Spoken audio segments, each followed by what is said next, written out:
So I want to explain this in the best possible way. This is kind of new to me. It's kind of a new thing I'm learning about that's really leaving a mark on my life, and I want to share with you guys because I think it's pretty profound. I actually just recorded this video, but it ran out of time. I didn't get to say what I wanted to say. So here it is.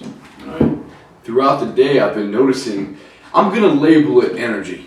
Inside of myself, I want to be healthy. I want to be alive. I want to be filled with joy throughout the day. I want to run up the stairs out my door. I want to kill in the gym. I want to be free in my body, right? I don't want to be in here, but we've talked about it. But what is it? Mainly, what is the hugest impact, determining factor on why my energy throughout the day cannot be like this, streamlined, and why it's more of a down, upward, down, down, down, spike, dip, through the trenches. Why is it like that? What is leaving me not consistent in the way that I'm living? Because I woke up this morning and the sun was shining, guys. I walked outside. It's like the winter's over. And you know that contrast you had, it was just snowing and now it's beautiful. The sun's shining, it's 60-something degrees. How can you not be happy? Okay, the way you think about it is just, this is beautiful. This is unreal. Think about, I'm going to give you a couple examples here, all right? We're going to dive in. So think about the music, your favorite song. You've heard a song that resonates with you and you hear it, and immediately what happens? Your energy is literally changed by a song that pumps you up. Maybe it's going to the gym or a night out with your friends. What do? You get pumped up, and music does that. And when he does that, he gives you more energy. You're more alive. But what happens with a song that you hate? A song that you hate hearing. There's this one Coldplay song, guys. It's got this weird, like I think it's a piano at the beginning. I can't remember. I don't even want to remember it right now. But when it goes off, I just I cringe a little bit. It sounds spooky almost. And it does something. If I actually pay attention, it does something to my energy. Now you might think this is nuance. This is picking. But I think that as you become aware of what's going on, what is impacting your body and your mindset and your energy throughout the day. So when my hamstrings are sore, you know what happens to me? I get a little bit of an ego boost. To myself, I get a little pride. When I squeeze my back, all you guys who lift, you know the feeling with sore chest. What happens? You get a little of that bittersweet pride that you worked out. DOMs are actually pleasant because you worked hard, you earned it. And you know you did something that was difficult. And now you're rewarded with hopefully growth, hopefully something, but you get to feel that hard work, that tenderness, right? And what does that do when you squeeze that sore hamstring? Because you only have it maybe once a week if you do legs.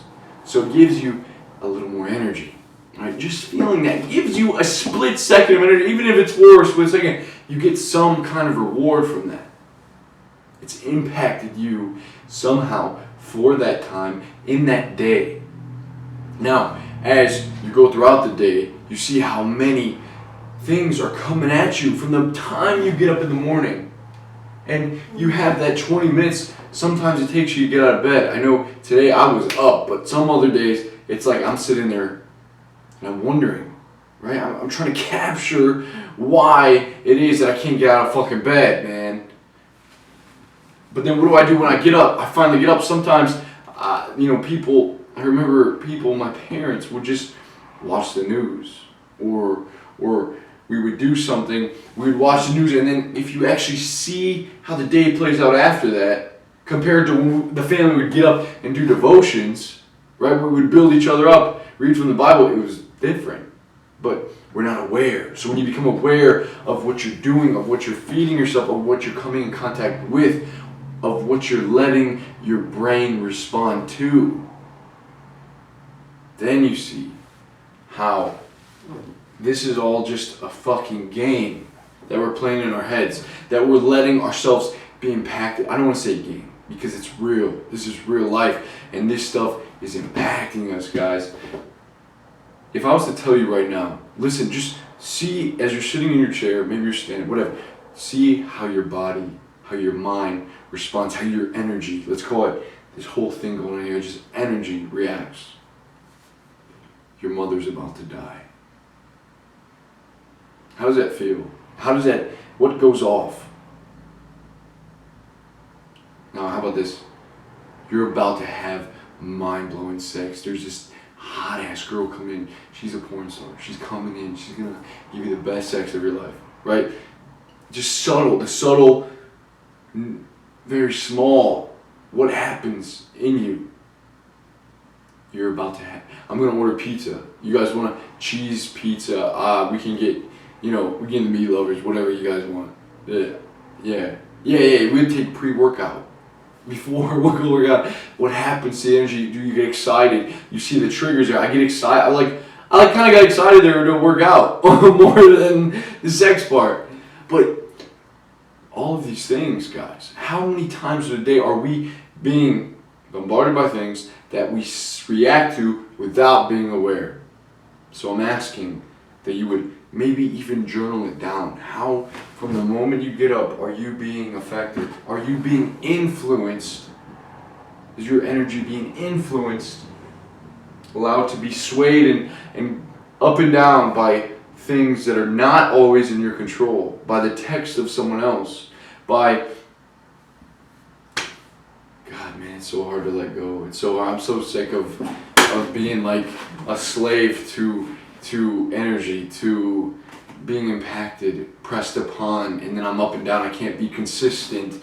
And the man I want to be, filled with vigor, right? I know I'm going to be up and down. People are like, don't be so hard on yourself, but fuck, no. If I can just become a little more aware of what's going on, then I think I can actually control this.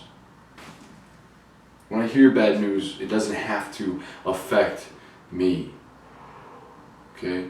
But it's going to take practice. It's going to take a massive practice of awareness, mindfulness, maybe from meditation, maybe from maybe deeper breathing, maybe stopping and seeing what is actually going on here. And really like embracing that. As a man, as a woman, embracing what's going on. I'll see you guys soon.